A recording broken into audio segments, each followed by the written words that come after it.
Tune in for episode 3 of the House Mama Show, coming up on Wednesday, November 5th at 5 p.m. EST on the YouTube channel House Mama Unity and Community Podcast. You're not going to want to miss this one. Our host Shannon Scott sits down with her longtime friend Leigh Martinelli, and Leigh's story will absolutely blow you away. Born in Colombia, adopted at just 4 years old by a single Italian-American mother, Leigh has lived through experiences that would break most people, but instead of letting abuse define her, she transformed her pain into profound wisdom. From tapping into deep spirituality to traveling the world and gathering insights most of us only dream about. This isn't your typical polished podcast interview. It's raw, it's real, and it's filled with hard-earned wisdom that only comes from walking through fire and coming out stronger. Like, share, and subscribe, because this conversation is going to stay with you long after it ends.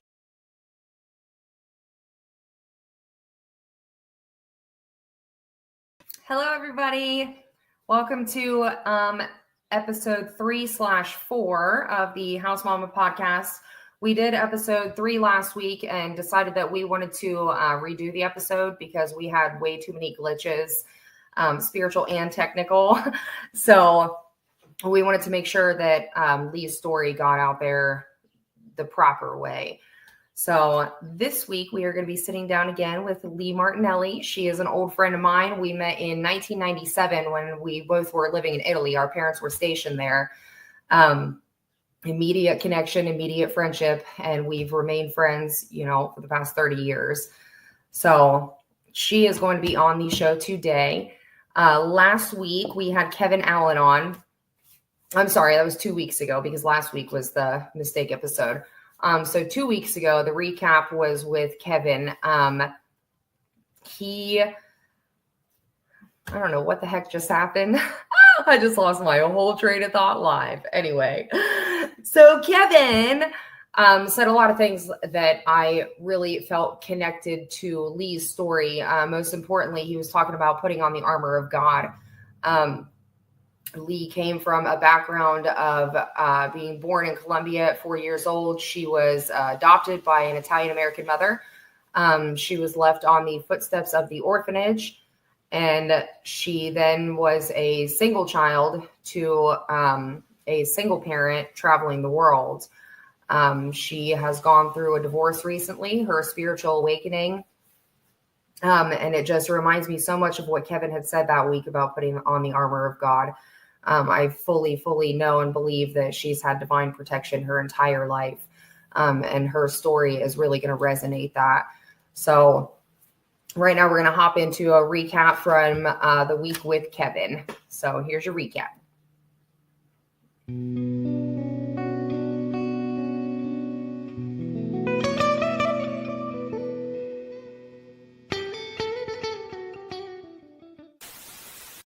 Hello, everybody.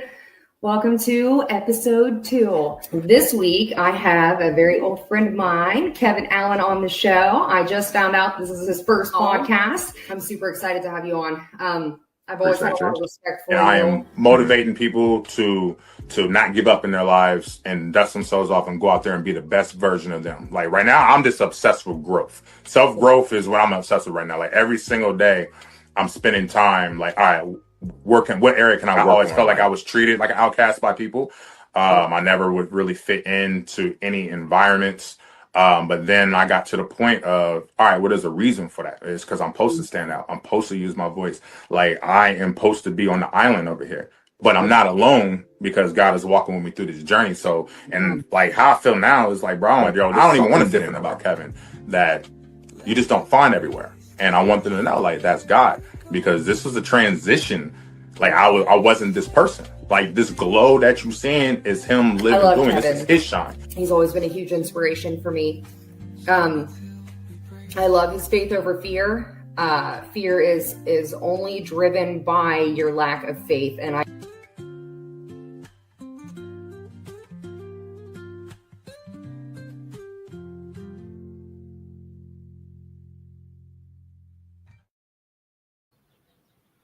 All right, all right. So I have already given an introduction to Leigh, so I just want to hop right in and introduce and welcome. Hello, Marcus. Anyway, that was Marcus. He hopped in instead of Leigh. So, oh my gosh. I'm telling you, dude. This has been crazy. Oh my gosh.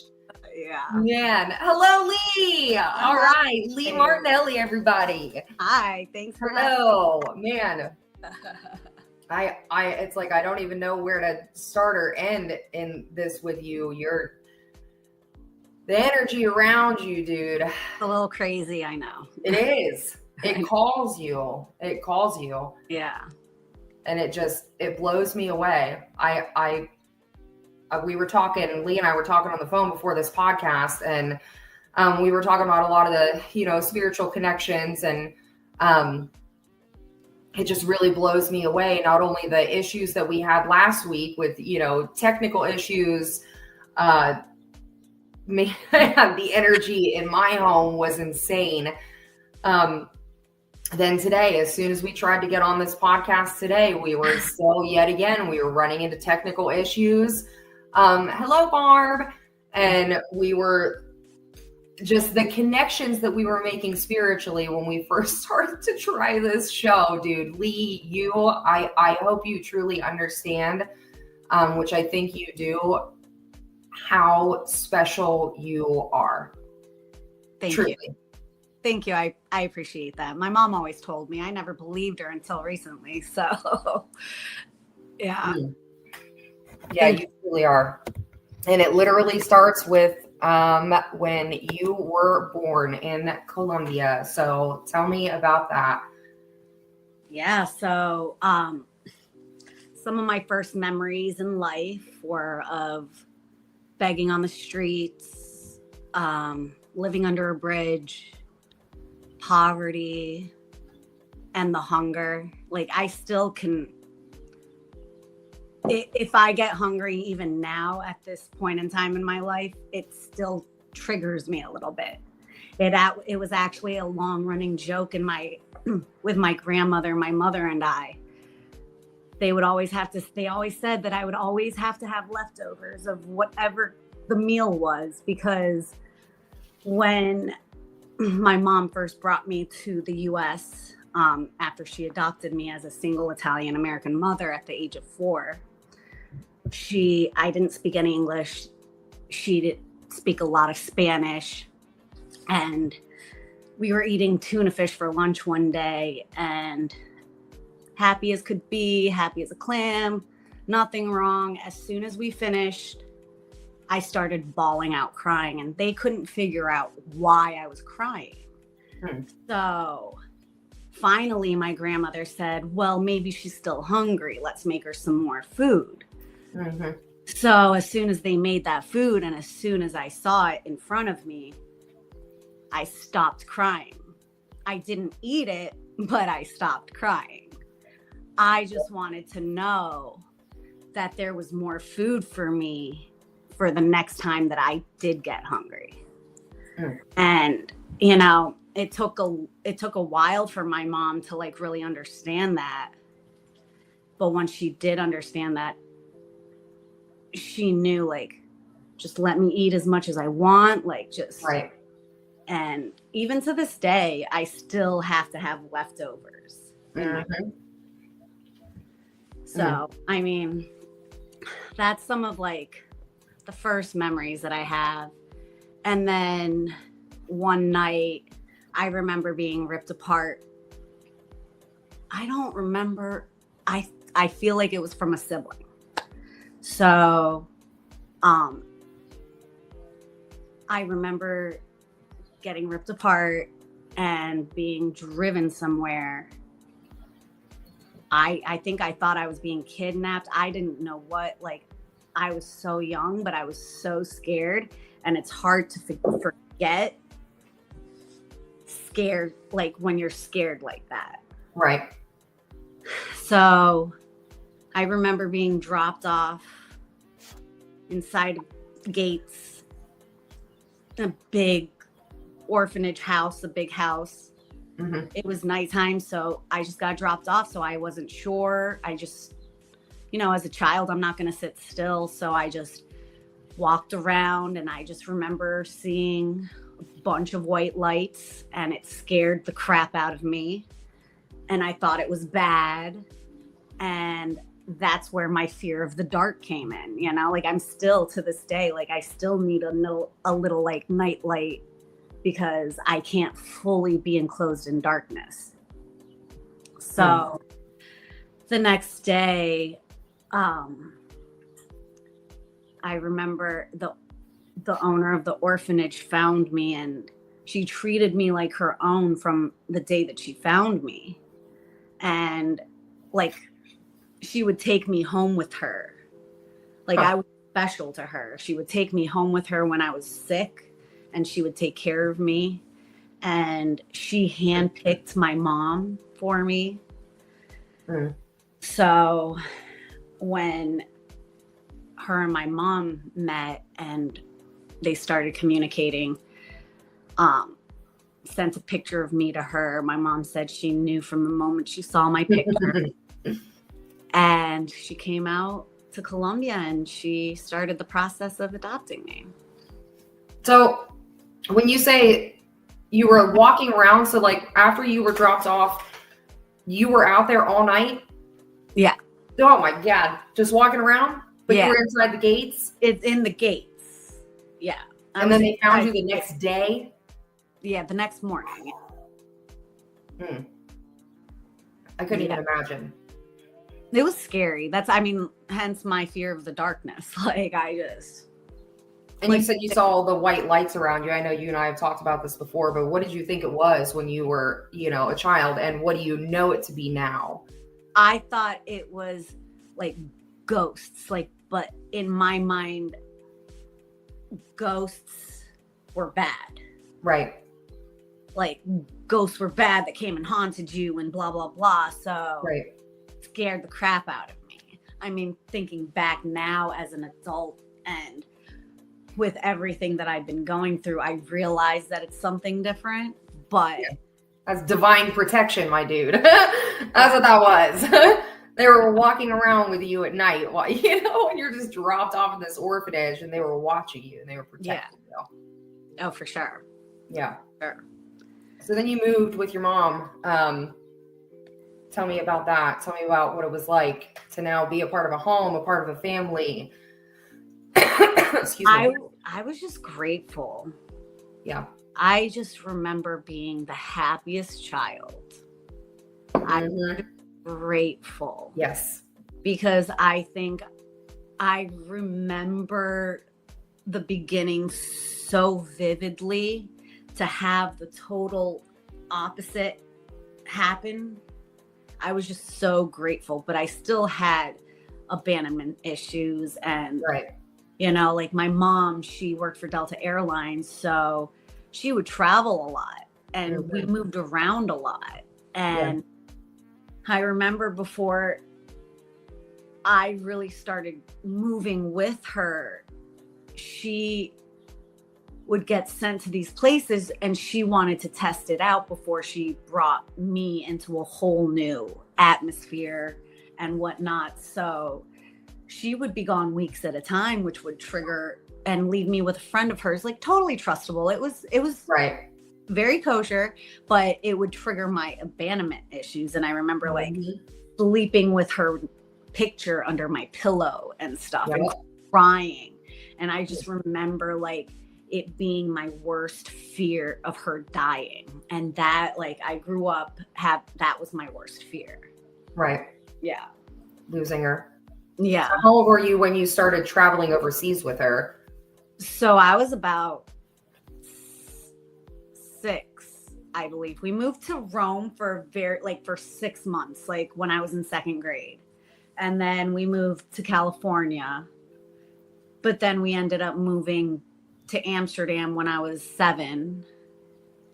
And from there went to Rome and then to Milan, where I met you. And very Still so weird. But yeah, we either moved every 6 months or every 2 years. Yeah. Yeah. It was quite difficult. It was not the best time as a child, but as an adult, I recognize so much like how the experience like Forms you.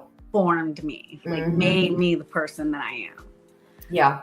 But as a child, it was so lonely. Mm-hmm.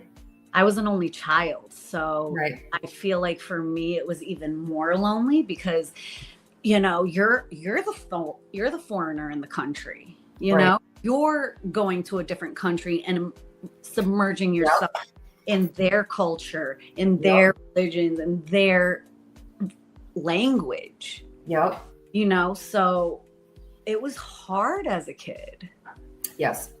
And I didn't feel like I was able to make like such lifelong friendships, even though those friends like you and others, I still speak to this day from Milan, you know, Right. and Rome and all the places that I've lived. So, Right. but as a kid, you know, you're doing all that moving. Mm-hmm. You're just like, I just don't, it's just lonely. So Right. I hated it as a kid. Yep. And I resented my mom for it. Mm-hmm. Yeah, I had the same issues. I resented my parents. I just wanted to go home. And I didn't even know why. I just wanted to go home always. It was always a longing. Yeah. Mm. I just wanted to go where I felt I belonged. Right. And I never felt like I belonged.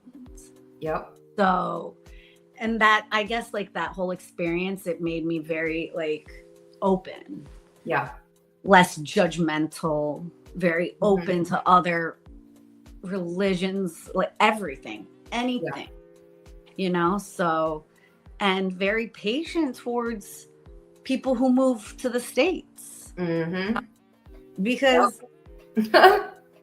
if you think about it, I mean, I actually remember the feeling I felt not being able to speak any English when I first got here, you know? So I knew that feeling from here, but I also knew that feeling from Europe. So it's like, I'm very open. So I love sharing that with you because I don't run into many people, obviously, that have even traveled overseas, let alone lived overseas. And it's an entirely different life growing up. You know, a lot of people talk about how they went from, you know, this school to this school in their hometown, but we went to entirely different continents, whole different cultures, language, religion. Yeah. And I love that you said that about people coming into our country because we were literally the minority growing up. We were the minority. We were, you know, never left out. I was always very welcomed by people when we moved overseas. But you still felt like the odd man out, you know, especially being an American overseas, you know. So I love that you recognize that and say that. That's super important for what's happening in our country right now. We're not very tolerable. So I feel like we could be a lot more tolerable. So, oh yeah, absolutely. Yeah. And it makes you more tolerable. That's what has created the person that you are. You're 100% right. Yeah. It'll flow anywhere. Quick. All right. So tell me about moving back to the US. What was that transition like for you? It was an extreme culture shock. Yeah.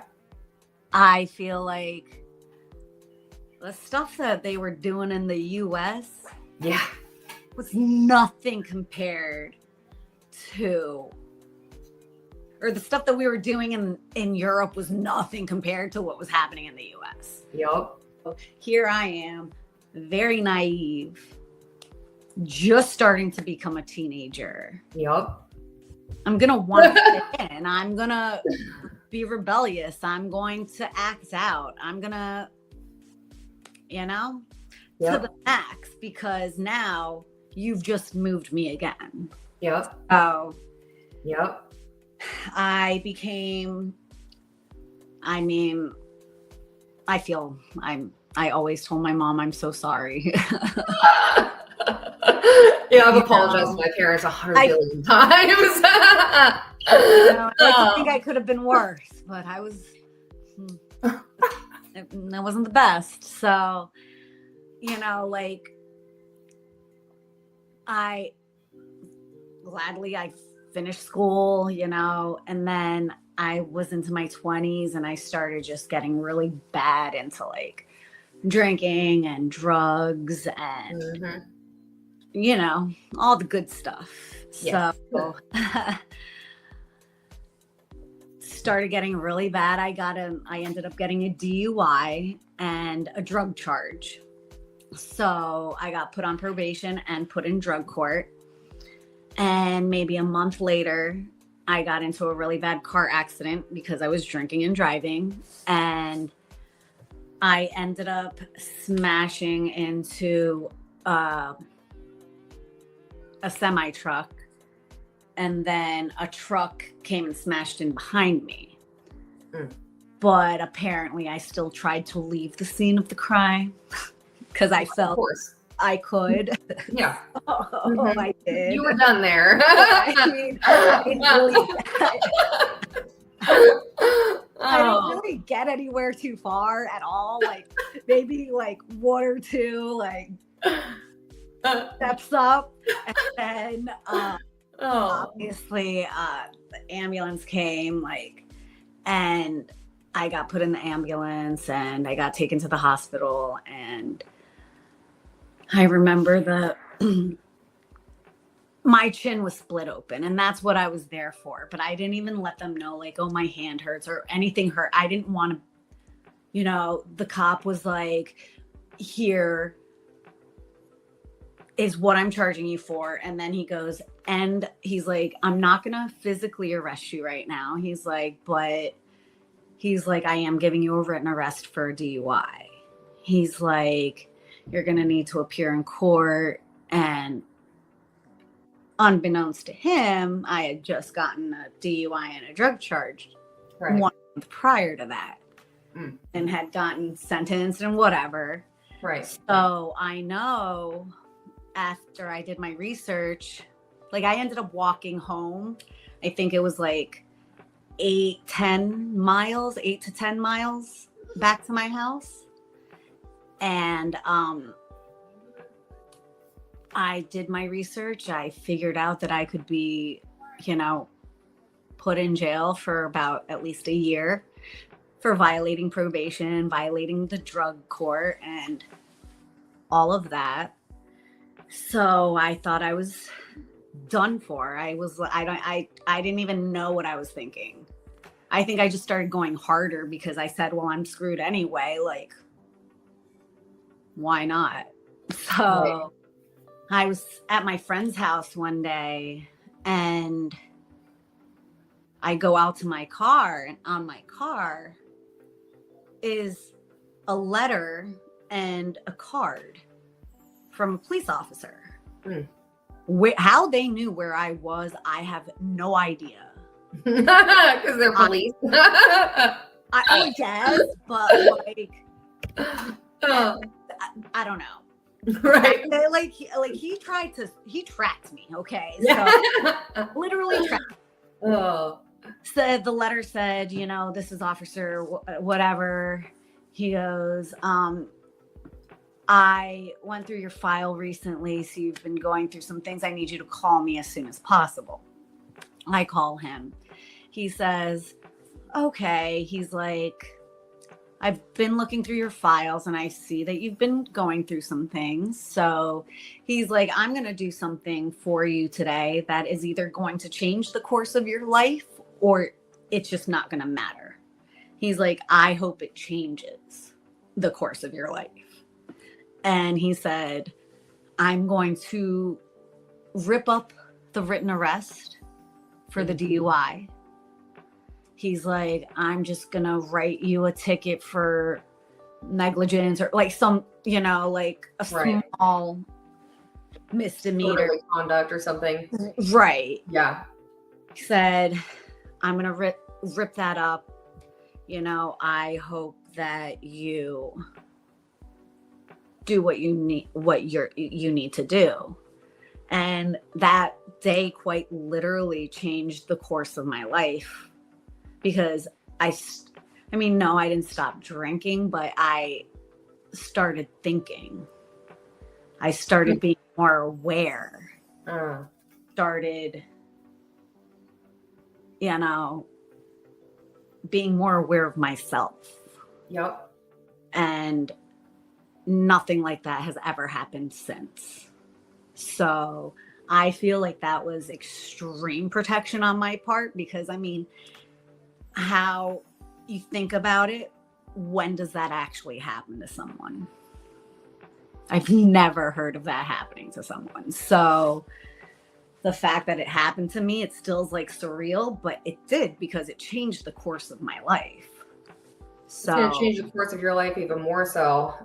So when we were talking earlier about how I could not become a licensed massage therapist because of my criminal record, it completely changed the whole course of your life. Yeah. Well, you got your, just for everyone to know, sorry, we went off on a little side track there. Leigh has she's a licensed massage therapist. She went to school for massage therapy. Her license obviously isn't up to date currently, but she is still a licensed massage therapist. You know, once you're licensed, you're licensed. And I had wanted to do massage therapy as well, but I couldn't go to school because of my criminal record. So Leigh and I were having a spiritual talk before we started the podcast, and I was telling her that. And as I'm sitting here listening to you, it literally came to me. The entire rest of your life was mapped out by that one decision. Yeah. Literally.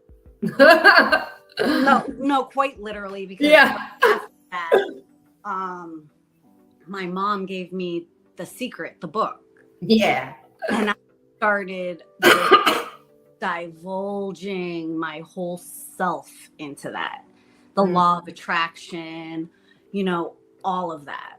And it started helping me. I ended up getting a job at Grand Lux Cafe, Cheesecake Factory. You know, I ended up being with them for 15 years. I ended up meeting a whole core group of my friendships that I'm still friends to this day with. You know, like, it totally changed the course of my life. And then from then on, like, you know, after a couple of years after I started getting into The Secret and the law of attraction, started kind of living my life a little bit better and just with more purpose and more thought. That's when I ended up, you know, I was best friends with my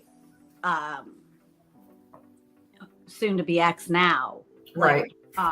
I was best friends with him for years, but then, like, after I divulged into the law of attraction, I started like doing stuff, and him and I ended up getting together and, you know, started building a beautiful life. And we moved all over the country. We moved to Vegas. We moved to Pennsylvania. We moved to Jersey, you know, so, you know, it was a very amazing part of my life and a very pivotal part of my life. Yeah. For what that cop did for me, and it allowed me to move into the next stages of my life. Because Tell me about that next stage. So the marriage, we were together for, I believe, 15 years. We were together, married almost 8, best friends for 18 years. We were happy, you know. He worked a lot. He is a general manager of a restaurant, so, and he's been a manager as long as we've been together, so he's always worked a lot. Right. Which I'm from the restaurant industry too, so I totally understand it. You know? Right. You don't leave. The money's just too good, girl. The money's right. So We were together, and then, you know, we moved to Jersey about like 5-ish years ago, and that's kind of when things started to go downhill. I was not happy for the past 5 years, but I didn't know what to do about it. I didn't want to talk to my mom because I needed to figure this out myself. I didn't want to give up on a marriage, and I didn't want to give up on our friendship. I didn't get married to get divorced. Right. You know? So I said, okay, before I can figure out what's going on here in the marriage, why I'm so unhappy, why don't I start just diving into myself and seeing why I'm unhappy? Like, Yep. happiness shouldn't be based on someone else. Right. So I started digging into myself, like digging like hardcore, just in the trenches of the depths of my soul. And, you know, I figured out why I was so revengeful and why I hold grudges and why I get angry so fast and I'm like this and that. Figured it out, and I started just working on it. That shadow work, man. And I ended up learning to love myself so much that now I'm like obsessed with myself. So I can't help it. So, I'm obsessed with you too. thank you. I'm so now, like, so I got to the point, I'm like, okay, I know who I am. I know what I deserve. I know what I want. I know what I need. Now it's time to start digging into what is actually going on here. Mm-hmm. So, wouldn't you know it, that once I had decided to do that, things are just going to fall into my lap, because why the hell not? Mm-hmm. I started, so I'm going to kind of go back a little to come back up. Okay. So about 2.5 years ago, I started going through some crazy stuff at work. It was like everyone was against me. My mom had gotten sick. She was in the middle of her cancer, and like she had gotten better, and then she, you know, got another form of cancer, and then I started going through it at work, which, I mean, I'd been with them for 15 years. Like, why all of a sudden? And am I going through it at work? So, long story short, someone spread something about me at work, but my boss, I guess I want to say that she did not like the fact that I had a lot of knowledge. Yeah. So she wanted me out. Right. So she never talked to me, never once said, oh, Leigh, this is what I heard. This is that. She's like, no, Leigh, this is what you did. This is what the investigation I did. You were wrong. You did this. This is your punishment. I said, you could. I'm like, absolutely not. So, you know, after I figured out what was really going on, I let her know, and I said, you know, this is what's going on. Figure it out. Like, I had nothing to do with anything. Right. So that very week, I ended up getting a phone call from another general manager that I used to work with, and I was his lead trainer in Pennsylvania. And he called me and he said, hey, I just wanted to let you know that there's an Eddie V's Prime Seafood that's opening up right across the street from your house in the mall. He's like, I'm going to be the general manager. He's like, I want you to come over as my lead trainer. Wow. I said, this was that same week. I said, done. All right. Done. So I recruited all of the best people from Cheesecake Factory and brought them over to Eddie V's. Nice. I'm not very liked by, the general manager. So Most leaders aren't. right? Yeah. So then my mom got really sick, like right around the time that I was starting this job with Eddie V's. She said, Leigh, and just like her to always sacrifice herself. She said, Leigh, she's like, I need you to be established. I need you to do what you need to do. Go train, go do this, and then come see me. So I did, but that time it kind of took a while. Right. So, I didn't, and that's like one thing that I don't want to say regret, because I don't like to live in regret. I've learned to forgive myself for the things that I would regret. Right. I should have spent more time with her at the end of her life, and, but I feel like it was all for a reason. Right. Because I wouldn't, had things gone differently while she was alive and I had gone to take care of her, like I wouldn't have a job. I would still be at Cheesecake Factory. So it's just, everything worked the way it was supposed to. Mm-hmm. So then I get to my mom, like she's incredibly sick and she just has to get to Boston because that's where she was born. Like she was born in Providence, but like the Boston hospital was the best one that she's ever been to. And she had to get there. So I had to get her there while she was extremely sick. Mm. And we were, in changing rooms in a hotel. Like we checked in the hotel and then we had to change rooms. And the room we changed into was room 143. So I looked at her, I said, Mom, I was like, look, it's 143. Do you know what that means? She's like, no, what does it mean? I go, it means I love you. She goes, oh, 143. She would love to learn those new little sayings, like the LOLs, the 143. Yeah. No, so Oh. throughout the week while we were waiting for her doctor's appointment, she would throw out, oh, 143, Leigh, 143. Mm-hmm. So fast forward to the night that she dies, and she isn't conscious. Right. I'm sitting there, I'm in the chair, and I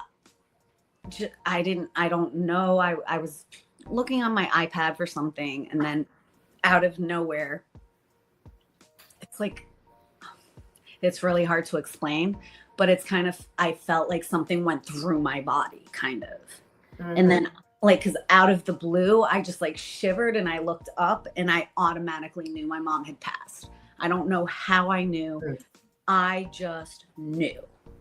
So I was like, how do I know this? I was like, no, there's no way. So I go, I look, I'm pretty sure she had passed. Right. So now I'm not sure what time any of this happened. I hadn't looked at a watch. So I broke down, obviously, and then I had to go look for her nurse. I couldn't find her nurse. Found a nurse. They went to find her nurse. The nurse came in, checked my mom, said, okay, I have to go get a doctor to announce the time of death, to make sure. Right. I said, okay, not sure how long that took. Doctor comes in, checks her, and proceeds to say her time of death is 1:43. Gives me the chills every time I tell that story. Isn't it odd too that you were on episode 3 and 4? Yeah. 13, 13, because she passed away on Friday the 13th, October 13th. And she was born on March 13th. 313. 313. So, and the 143 just falls right up in there. Yep. So, I knew from that moment on that something was completely different. Right. I didn't know what, but I knew something was completely different. And then I started having some really like weird feelings. I wasn't sure what they were. They were just really weird. And then fast forward to about 5-6 months ago, those feelings kept getting stronger and stronger. And I was like, all right, I hadn't said anything out loud to anybody. I just kept this in with these weird feelings. I said, I have to let this out. I have to tell someone. So my friend we ended up going out to dinner that night. And I ended up divulging all this information, like how for some reason I thought he was cheating on me. And I was like, but that's impossible, because this is one of those type of guys that everybody is like, there's no way. There is absolutely like no way. Right. Like I would be like, there's no way, to the point where I told him to sleep because he works an hour away from where we live. Right. So during the winter, bad weather, this, that, Mm-hmm. he gets off late, super late. I would often say, get a hotel, stay there, please. Like, I'd rather you be safe than sorry. Mm-hmm. You know, like there are crazy drivers out there, especially in the middle of the night. Like, stay there. And you're close to work the next morning. I would say this all the time. That's how much I was like, he would never do anything like that. Right. So, that same night that I happened to spill it out to my friend at dinner, that same night, I come home and I'm sitting on the couch. I'm just watching some TV, just relaxing. My phone starts buzzing and then there's a text message. I don't know this number, but it said, hi, is this Leigh?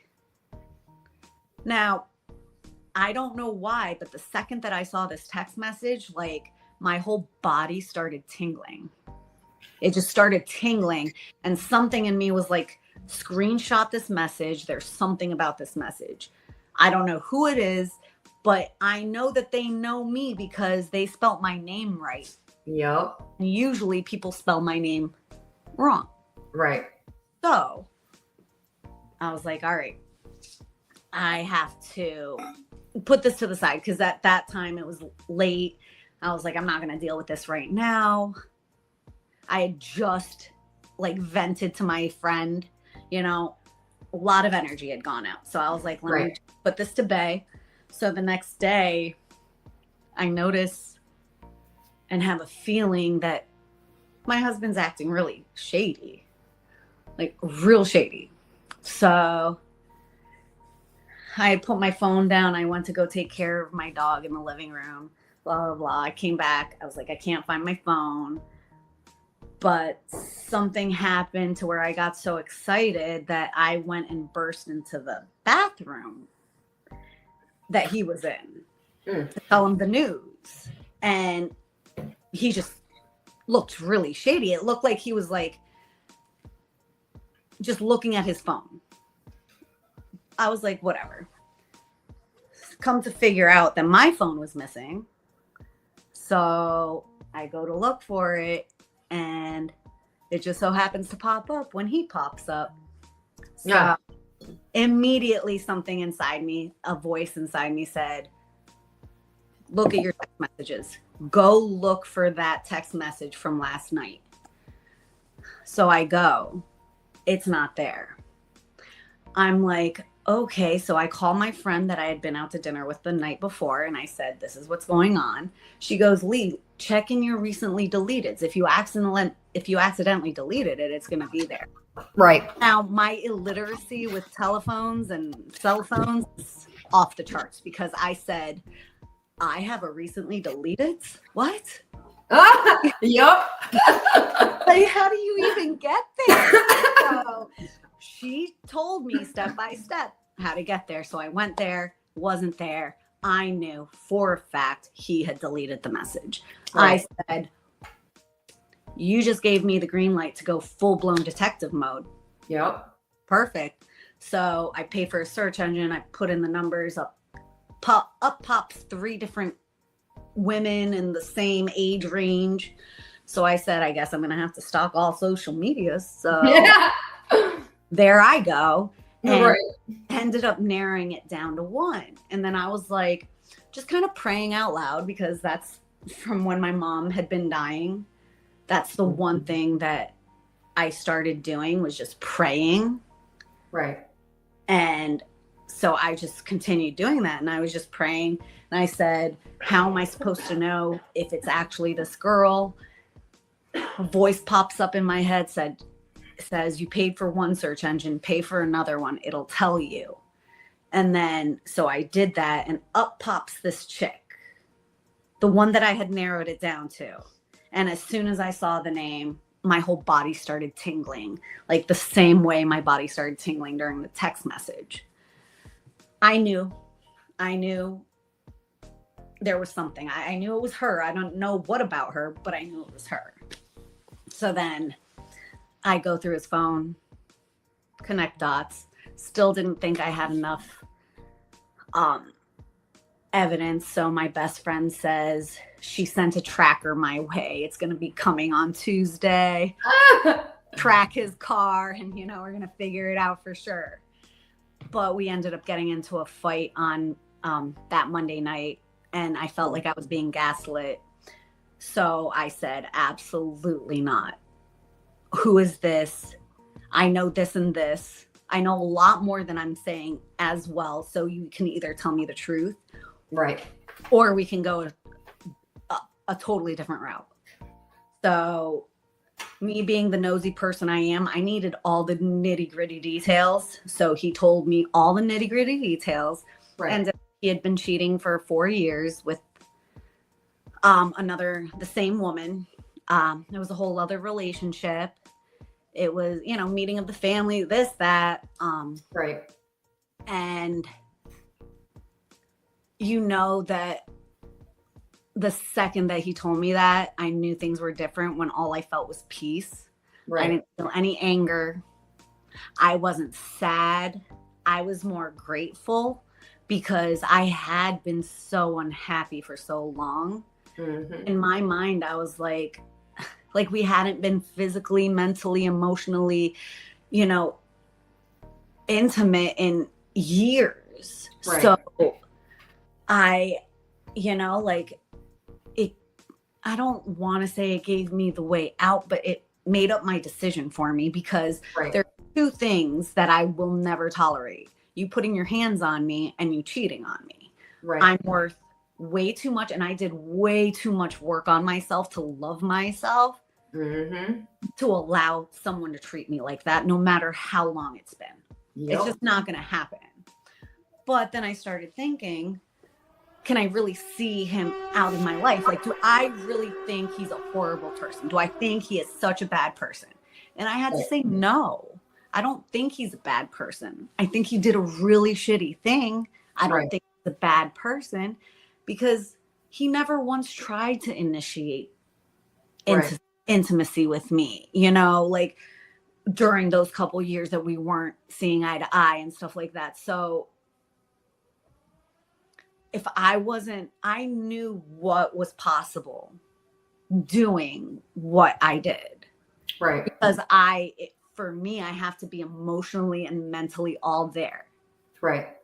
So, like I said, he didn't try. He didn't, because a lot of men would have been like, you're my wife, this, that, Right. So the fact that he didn't, I had to respect that. Yeah. So that's when I decided, all right, the marriage is over. Right. There's no way. I'll never allow someone to treat me like that. But we can work on a friendship. But here are the boundaries that I'm putting up and everything I've been asking for in the marriage that has been making me unhappy, you have to now do that in order to prove to me that you would like a friendship with me. Right. Because if these boundaries aren't met, I have no problems cutting myself off. Like, right. no problems never speaking, hearing, seeing you ever again. And he knows that. I've done that plenty of times. Right. Like, once my energy, like, I will go hard for you. Right. Until I get to that breaking point. Same. So, that's where we're at now. We're in therapy, not trying to get the marriage back together because there's none of that. There's nope.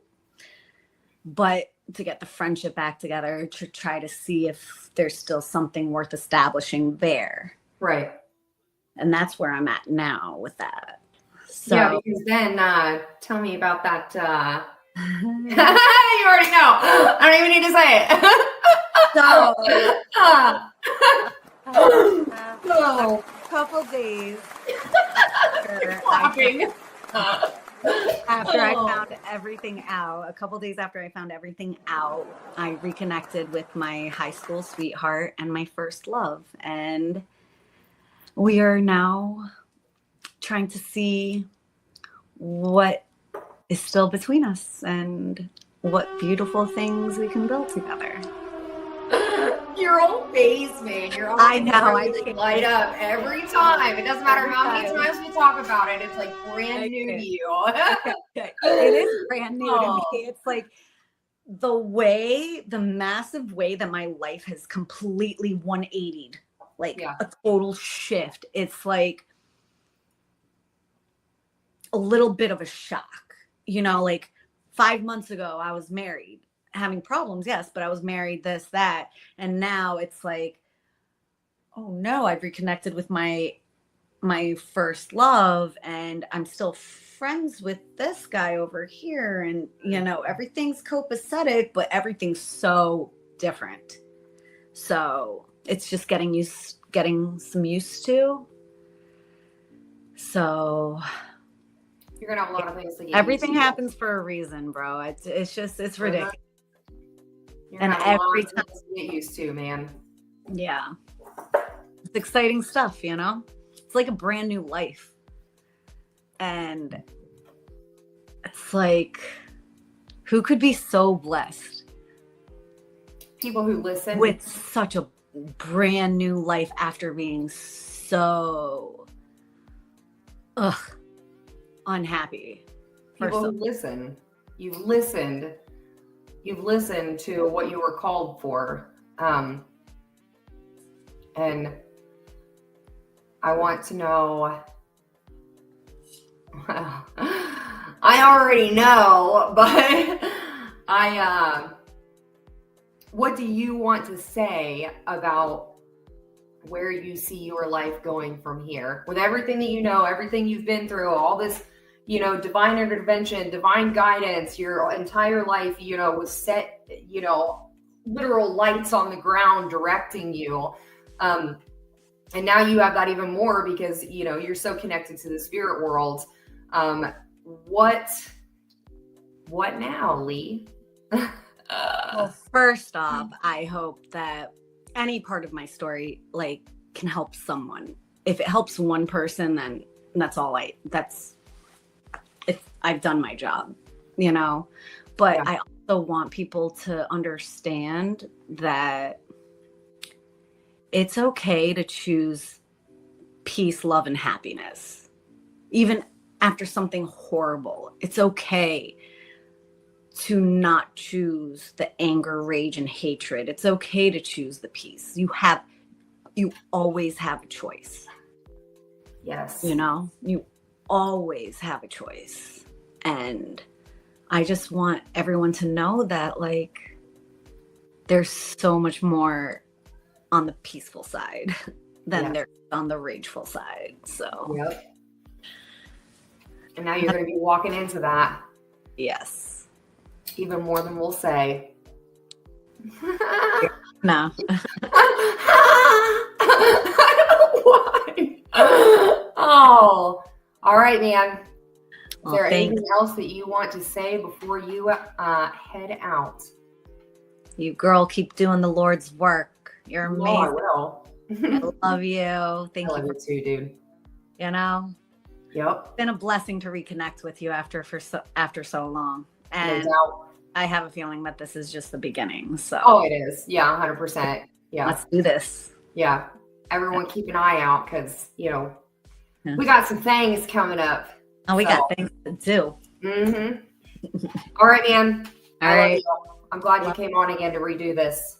Thank you so much for I'm going to have you on again because we're going to be talking more about your spirit. It was 55 minutes and 45 seconds or 44 seconds when I said that. Yeah, because you got some spiritual things coming up that I definitely want the world hearing more of. So I'd like to hear more too. Yeah. All right, man. I love you. All right, Thank you for you. coming on. All right. Bye. All righty, guys. Leigh, man, it has been a really, really crazy reconnection between the two of us over the past several weeks. You literally have absolutely no idea what's going to happen in your life. There are no coincidences. And Leigh's story is so incredibly powerful. Oh, I love you too, Barb. It's incredibly powerful to me. She knew of that divine protection. She knew of, the divine guidance her entire life. And you can always choose to go in the opposite direction. She could have gone in a completely different way, not just from, being born in Colombia, starvation, poverty, but then, being left and alone all night long, wandering until she was found, adopted, a single child, traveling all over, a third culture kid. I mean, it's almost like a lack of stability while you're trying to create that stability. But she has always had guidance and protection. And that is such a driving force to me when I hear her speak. And then I hear her speaking about her marriage and the infidelity and the way that she was capable of not only seeing that she was unhappy in it, but that he was unhappy in the relationship as well, which then created that connection for forgiveness. How is she going to be upset with him when she was unhappy herself? I literally love that story of forgiveness so much, especially right now. Man, sorry. Sometimes I get these feelings of energy and I prefer to sit with them when they come to me because I'm extremely grateful. I'm aware of what and who it is. So I'm going to have Leigh on again. You guys need to keep your eye on her because she and I are going to be working on some things and more than likely bringing in a whole community of people around it. But yeah, when you have that kind of divine guidance and pure light, it has to be shared with the world. So anyway, all right. That is it for episode 34. Thanks for hanging out with us for the past hour, and we will see y'all next week. If no one told you guys today, I love you. We're all just walking each other home. We'll see ya.